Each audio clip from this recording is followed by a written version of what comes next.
You spoke with Isaiah Thomas. The biggest question mark is Thomas's hip. He did not get surgery at the advice of doctors. Thomas believes he will beat the timeline for his return. Now, aside from just the confidence that most athletes have to have, is there anything that really makes him believe that will be true?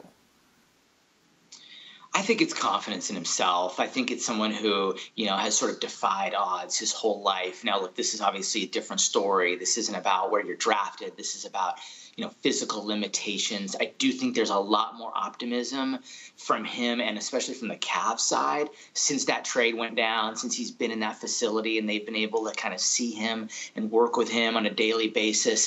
So, I mean, to me, Maggie, that kind of defines the season. I think that's the most important question in the NBA this season, because if he comes back and he is what we saw last year, this team is still going to be a huge threat. I mean, they're going to be different, but they're a team that will still pick the contender to the Warriors. If Thomas is not healthy and he is not himself, well, then suddenly that window opens in the East. Thomas said he has nothing but love for the Celtics. He also says he will never talk to Danny Ainge again. And he said that while the current Celtics have talent, they lost heart and soul.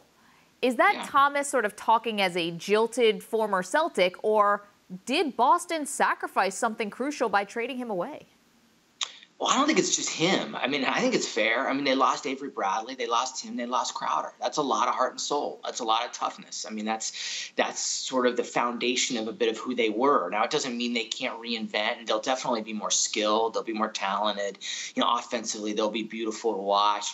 But yeah, I think that they did lose a little bit of identity with those deals, and maybe more than a little bit. So that's something that they'll have to try to replace in different ways through the season. And as far as Danny Ainge and him, I think that deal for him was very personal because of what happened with his sister, playing through her passing in the playoffs, all the work he'd done to recruit Al Horford, to recruit Gordon Hayward, kind of helping turn that team from what was a rebuilding franchise, really, when he got there, to what he felt was a team that was very close to contention and to maybe even making the finals this season. So given what he did on the floor, off the floor, to get traded in that way, I think stung him in a way that was maybe more personal than it would be normally.